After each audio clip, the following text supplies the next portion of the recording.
والصلاة والسلام على أشرف الأنبياء وإمام المرسلين سيدنا ومولانا محمد وعلى آله وصحبه أجمعين. قال تعالى: يا أيها الناس إن وعد الله حق فلا تغرنكم الحياة الدنيا ولا يغرنكم بالله الغرور. إن الشيطان لكم عدو فاتخذوه عدوا innama yad'u hizbahu liyakunu min ashabis sa'ir.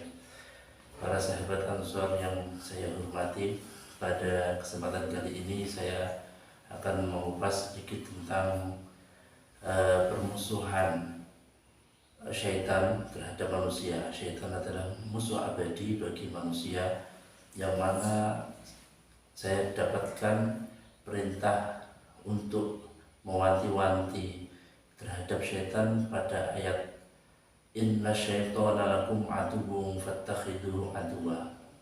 Dimulai dari ya ayyuhan nasu, khitabnya kepada seluruh manusia.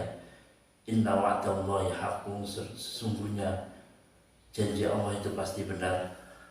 Fala ya'taghurrannakumul hayatid dunya, janganlah kamu tertipu oleh kehidupan dunia. Wala yaghurrannakum billahil ghurur, dan janganlah kamu tertipu dengan tipu daya syaitan. Inna syaitana lakum aduwwun fattakhiduhu aduwwa.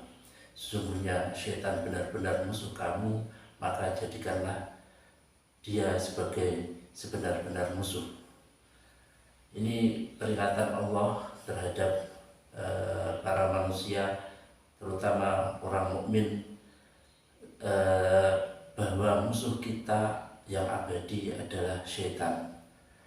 Mungkin kalau sifat syaitan sendiri dijelaskan oleh Allah banyak sekali, salah satunya dalam ayat innahu yarakum huwa wa qabiluhu min haitsu la tarawnahum, bahwa sesungguhnya syaitan itu, kita tidak bisa melihat syaitan, akan tetapi mereka bisa melihat kita.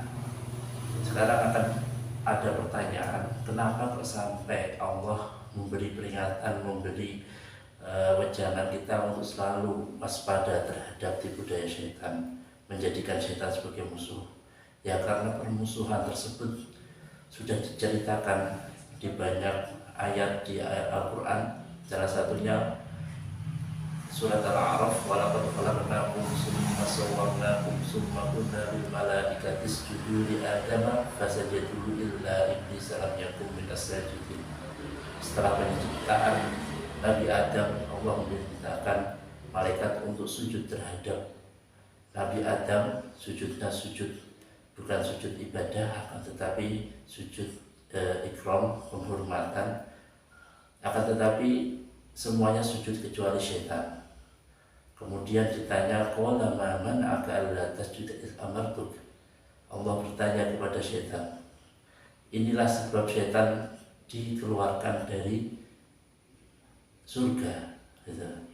Qala ana khairum min, saya lebih baik dari para manusia. Khalaqtani min narin wa khalaqtahu min tin. Itu kesombongan setan, bahwa dia diciptakan dari unsur api yang menurut dia lebih baik daripada unsur tanah, menyebabkan dia akhirnya di qala fakhruj minha fa innaka rajim. Dalam ayat lain qala fahbid minha, dalam ayat lain juga ada pakainya fahbid summa fakhruj, dua-duanya itu bisa terpakai. Dikeluarkan dari surga, bahkan dikeluarkan dari rahmat Allah. Padahal rahmat Allah, inna rahmati sabaqat ghadabi, akan tetapi syaitan dikeluarkan dari bagian rahmat Allah karena kesombongan dia, tidak mau terhadap Bani Adam. Yang kedua, kesombongannya terhadap perintah Allah, tidak mau menuruti. Kemudian timbullah janji syaitan untuk selalu memusuhi kita. Qala rabbi anzirni ila yaumi yub'atsun. Syaitan meminta, iblis meminta kepada Allah untuk diberi tenggang sampai akhir zaman untuk selalu menggunda. Allah memberi jawaban tersebut. Kemudian akhirnya qala rabbi bima aghwaytani la uzayyinanna lahum fil ardi wa la ughwiyannahum ajma'in. saya akan menggoda, saya akan menjerumuskan semua Bani Adam, keturunan Nabi Adam untuk mengikuti mereka. Maka tidak salah Allah memberi peringatan kepada kita untuk selalu waspada terhadap permusuhan syaitan dari awal. Inna syaitana lakum aduwwun fattakhidhuhu aduwwa. Karena innama yad'u hizbahu liyakunu min ashabis sa'ir, bahwa ajakan syaitan tersebut adalah menunjukkan atau menjerumuskan kita kepada ashabis sa'ir, kepada neraka. Itu. Sekarang kalau kita sudah tahu penyebab permusuhan kita, ini yang terakhir, apa yang harus kita lakukan sebagai seorang muslim? Karena tadi innahu yarakum wa qabiluhu min haitsu la tarawnahum. Syaitan itu bisa melihat kita sedangkan kita tidak bisa melihat syaitan. Maka Allah memberi dalam surat Al-Hijr, setelah syaitan tadi mengumumkan bahwa dia akan selalu menggoda, itu ada pernyataan tadi, illa ibadaka minhumul mukhlasin. Terus Allah mengatakan qala hadza siratun alayya mustaqim, bahwa barang siapa yang qala hadza siratun alayya mustaqim inna ibadi laisa laka alaihim sultanun illa man ittaba'aka minal ghawin, bahwa kaulane Allah, hamba Allah tidak akan bisa digoda oleh syaitan. Pakainya di situ inna ibadi. Sekarang yang masuk ibad semuanya makhluk itu masuk terhadap hamba Allah. Akan tetapi di sini di lanjutan ayat inna ibadi laisa laka alaihim sultanun illa man ittaba'aka minal ghawin, menunjukkan bahwa manusia terdiri dari dua golongan.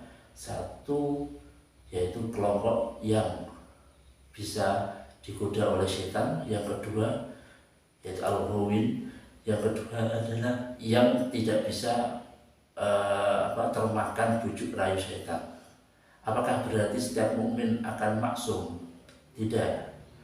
Allah selalu memberi kesempatan kepada orang mukmin bahwa yang penting dia tahu bahwa Allah adalah pencipta, kemudian dia mau beribadah kepada Allah dengan sesungguhnya sesuai dengan syariat dan ajaran yang dia berikan, maka dia termasuk illa ibadaka minhumul mukhlasin tersebut. Walaupun dalam hadis lain manusia tidak mungkin kullu bani adam khata'in wa khairul khata'in at-tawwab, dan Allah Maha Pemaaf. Walaupun dia berkali-kali terjerumus oleh rayuan kalau dia akan kembali, maka itu adalah senyuman sesaat bagi syaitan, seolah-olah dia bisa menjerumuskan Bani Adam. Akan tetapi kalau dia tobat, Allah akan menerima tobatnya. Di dalam suatu hadis qudsi mengatakan bahwa suatu saat fima ma'nahu, seorang hamba melakukan dosa kemudian minta ampun kepada Allah, ya Allah ighfir dzambi, kemudian Allah mengatakan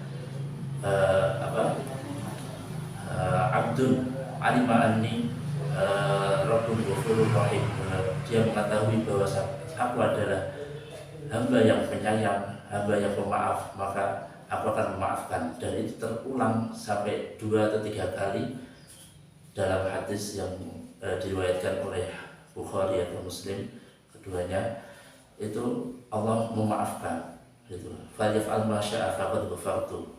Jadi kunci untuk menjauhkan kita dari syaitan adalah selalu berpegang teguh pada syariat, ajaran agama, selalu tadarru', selalu kembali, semuanya dikembalikan oleh Allah. Walaupun kita berkali-kali terpeleset, manusia tidak ada yang maksum, akan tetapi manusia selalu berusaha kepada yang lebih baik. Semoga kita semua didekatkan kepada Allah, semoga kita termasuk hamba Allah yang disebut illa ibadaka minhumul mukhlasin inna ibadi laisa laka alaihim sultan.